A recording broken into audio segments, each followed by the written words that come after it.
Assalamualaikum warahmatullahi wabarakatuh. Perkenalkan, nama saya Selvi Salimah Zulfa dengan NIM 22043135 dari jurusan Akuntansi Fakultas Ekonomi Universitas Negeri Padang. Pada kesempatan kali ini saya akan mempresentasikan mengenai kepailitan pada mata kuliah Hukum Bisnis dan Regulasi. Pembahasan yang akan saya bahas dalam presentasi kali ini, yang pertama adalah pengertian dari kepailitan, yang kedua asas-asas dari kepailitan, yang ketiga tujuan dari kepailitan, yang keempat dasar hukum kepailitan, dan yang terakhir adalah pihak yang dapat melakukan kepailitan. Pembahasan pertama mengenai pengertian kepailitan. Pailit dapat diartikan debitor dalam keadaan berhenti membayar hutang karena tidak mampu.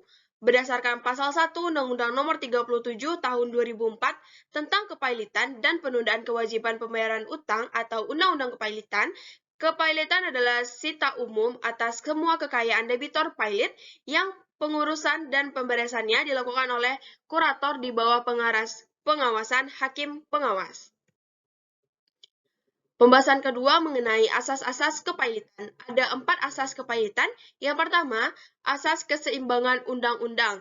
Ini mengatur beberapa ketentuan yang merupakan perwujudan dari asas keseimbangan. Yang kedua adalah asas kelangsungan usaha. Dalam undang-undang ini terdapat ketentuan yang memungkinkan perusahaan yang prospektif tetap dilangsungkan. Yang ketiga adalah asas keadilan. Ini untuk mencegah terjadinya kesewenang-wenangan pihak penagih yang mengusahakan pembayaran atas tagihan masing-masing terhadap debitor, dengan tidak memperdulikan kreditor lainnya. Yang keempat adalah asas integritas. Dalam undang-undang ini mengatur pengertian bahwa sistem hukum formil dan hukum materialnya merupakan satu kesatuan yang utuh dari sistem hukum perdata acara perdata nasional. Selanjutnya adalah syarat debitor. Dalam pasal 2 ayat 1 Undang-Undang Kepailitan Nomor 37 Tahun 2004 ditetapkan syarat-syarat debitur dinyatakan pailit yaitu sebagai berikut. Debitor yang mempunyai 2 atau lebih kreditor dan tidak membayar sedikitnya satu utang yang telah jatuh waktu dapat ditagih, dinyatakan pailit oleh keputusan pengadilan baik atas permohonan sendiri maupun atas permintaan seorang atau lebih kreditornya. Syarat-syarat yudris ke debitor dinyatakan pailit menurut pasal 2 Undang-Undang Nomor 37 Tahun 2004 yaitu yang pertama adanya debitor yang tidak membayar utang, yang kedua adanya lebih dari satu kreditor, yang ketiga adanya lebih dari satu utang, yang keempat minimal satu utang sudah jatuh tempo, yang kelima minimal satu utang sudah dapat ditagih, dan yang terakhir adalah pernyataan pailit diputus oleh pengadilan niaga. Pihak yang dapat mengajukan kepailitan menurut pasal 2 Undang-Undang Kepailitan yang baru yaitu Undang-Undang Nomor 37 Tahun 2004.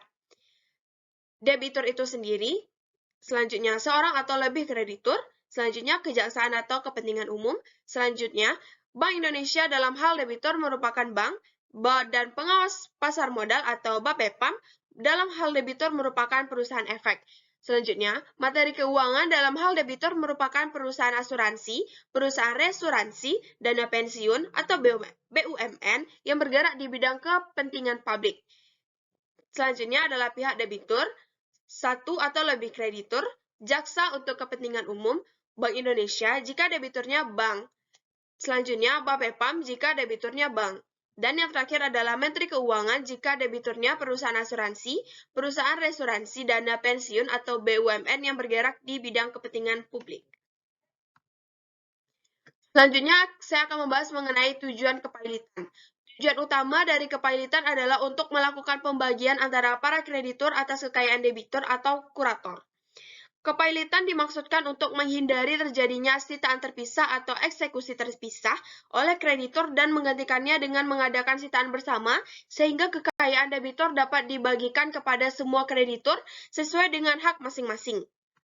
Berikut adalah dasar hukum tentang kepailitan. Yang pertama, Undang-Undang Nomor 37 Tahun 2004 tentang kepailitan dan penundaan kewajiban pembayaran. Yang kedua, Undang-Undang Nomor 40 Tahun 2007 tentang perseroan terbatas. Yang ketiga, Undang-Undang Nomor 4 Tahun 1996 tentang hak tanggungan. Yang keempat, Undang-Undang Nomor 42 Tahun 1992 tentang jaminan fidusia.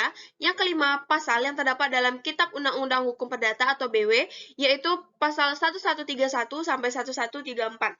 Dan yang terakhir, ada beberapa undang-undang yang mengatur mengenai BUMN, yaitu Undang-Undang Nomor 19 Tahun 2003, Pasar Modal, yaitu Undang-Undang Nomor 8 Tahun 1955, Yayasan, yaitu Undang-Undang Nomor 16 Tahun 2001, dan Koperasi Undang-Undang Nomor 25 Tahun 1992. Berikut adalah pihak yang dapat melakukan permintaan kepailitan. Yang pertama adalah kreditur, yang kedua Badan Pengawas Pasar Modal, yang ketiga Kejaksaan demi Kepentingan Umum, dan yang terakhir adalah Bank Indonesia.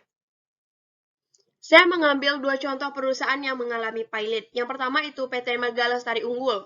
PT Mega Lestari Unggul dan keempat penjamin utangnya dinyatakan pailit oleh Pengadilan Niaga Jakarta Pusat pada 22 Februari 2017. Keempat penjamin utang perseroan yaitu Paulus Thanos, Linat Rawung, Pauline Thanos, Catherine Thanos, juga turut terjerat korupsi di KPK. PT Mega Lestari Unggul merupakan perusahaan rekanan KTP elektronik. Status pailit bermula dari keputusan penundaan kewajiban pembayaran utang atau PKPU pada 9 Januari. Perseroan terbukti berutang 376,84 miliar rupiah kepada PT Senja Imaji Prisma. Selanjutnya, dalam masa PKPU, seluruh kreditur menolak perpanjangan masa restrukturasi utang selama 180 hari. Alhasil, perseroan dinyatakan pailit. Contoh kedua yaitu Citra Maharlika Nusantara Korpora Tbk atau Cipaganti. Perusahaan yang dulu bernama PT Cipaganti Citra Graha Tbk harus rela jatuh pailit pada 27 April 2017 lantaran proposal perdamaian ditolak mayoritas kreditur. Seiring dengan putusan itu, Direktur Utama Cipaganti Edwan Kaulusan mengaku perusahaan tidak punya aset untuk dijual karena mayoritas aset disita oleh kantor pajak. Dengan begitu, kurator harus bekerja ekstra menemukan aset lain untuk dijual dan dibayarkan ke kreditur. Perkara pailit ini juga bermula dari status PKPU Cipaganti sejak 31 Oktober 2016. Total utang perseroan berjumlah 245 miliar rupiah. Terima kasih. Mohon maaf apabila ada kesalahan dalam penyampaian materi saya.